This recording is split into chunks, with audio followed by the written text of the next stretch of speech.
BMC चुनाव से पहले बीजेपी और एनसीपी यानी कि अजीत गुट के नेता नवाब मलिक आमने सामने हैं। नवाब मलिक ने दो टूक कहा कि बीजेपी उनकी पार्टी को कम ना समझे और नतीजों के दिन उनकी पार्टी किंग मेकर नहीं बल्कि किंग साबित होगी।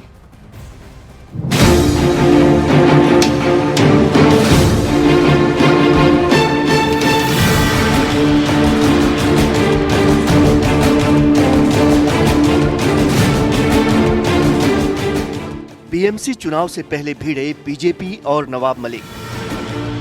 नवाब मलिक की बीजेपी पर तीखी बयानबाजी। बीजेपी ने नवाब मलिक को बताया अंडरवर्ल्ड का हिस्सा।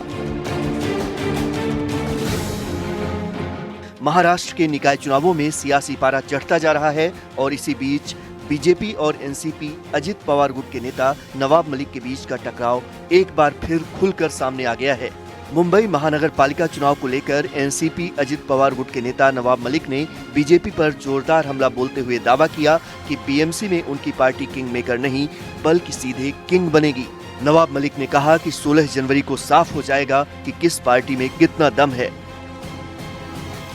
मेकर कौन होगा मुंबई में वो आप लोग डिसाइड करोगे। Definitely we will decide who will be the mayor और हमें उम्मीद है कि हम अपना महापौर बनाएंगे। तो किंग मेकर एनसीपी रहेगी। किंग बनेंगे, मेकर क्यों? अच्छा किंग बनेंगे। मेयर किसका रहेगा फिर? हमारा रहेगा। हमें लगता है कि हमें वे कम आंक रहे थे। 16 तारीख को नतीजा आएगा तो हमारी बेहतर परिस्थिति रहेगी। किंग तो बीजेपी का और महायुति का ही बनेगा। ये कोई अंडरवर्ल्ड की बिसात नहीं है नवाब मियां। ये मुंबई महानगर पालिका का चुनाव है। ये अंडरवर्ल्ड की बिसात होती, दाऊद इब्राहिम गिरोह के लोगों का चयन की प्रक्रिया होती तो कुछ आपकी बात में थोड़ा बहुत मुझे लगता चल भी जाता, लेकिन ये मुंबई महानगर पालिका का चुनाव है और छत्रपति शिवराय के हिंदवी स्वराज पर में विश्वास रखने वाली जो जनता है ना, वो सिर्फ महायुति का ही महापौर चुनेगी। आप किंग बनने का सपना जो है आपके मुंगेरी लाल के हसीन सपने बन के रह जाएंगे। नवाब मलिक एनसीपी के दोनों गुट यानी शरद और अजित पवार की पार्टी के एक होने पर भी सार्वजनिक बयानबाजी कर रहे हैं, जिससे बीजेपी की खीज बढ़ रही है। बीजेपी ने साफ शब्दों में कहा कि वो नवाब मलिक को किसी भी कीमत पर महायुति का हिस्सा नहीं मानती। पार्टी ने दोहराया कि नवाब मलिक भले ही अजित पवार के साथ हो, लेकिन बीजेपी के साथ उनका कोई संबंध नहीं है। लेकिन जब आप बात करोगे तो हम भी बात करेंगे।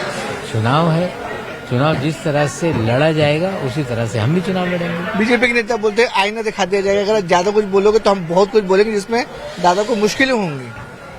देखिए, इस तरह की धमकी से राजनीति नहीं चलती। मैंने कहा ना कि जो आरोप लगाए थे बेबुनियाद थे, पन्ने उठा के देखो सारे बेबुनियाद आरोप थे। आप ही के साथ सरकार में है अजीत पवार जी हैं।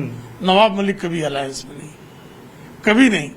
दाऊद इब्राहिम का आदमी कभी हमारा अलायंस में नहीं हो सकता। लेकिन शुक्ला जी आज तो मैनिफेस्टो जब अजित पवार फैक्शन के एनसीपी तो मैनिफेस्टो जारी किया उन्होंने, वो तो प्रेस कॉन्फ्रेंस। अजित पवार की चॉइस है किसको साथ ले लें। लेकिन भारतीय जनता पार्टी के गठबंधन में राष्ट्रवादी कांग्रेस पार्टी का अजित पवार का जो गुट है वो है, जिसमें हम नवाब मलिक को कभी भी अपने अलायंस का हिस्सा नहीं मानते। अभी भी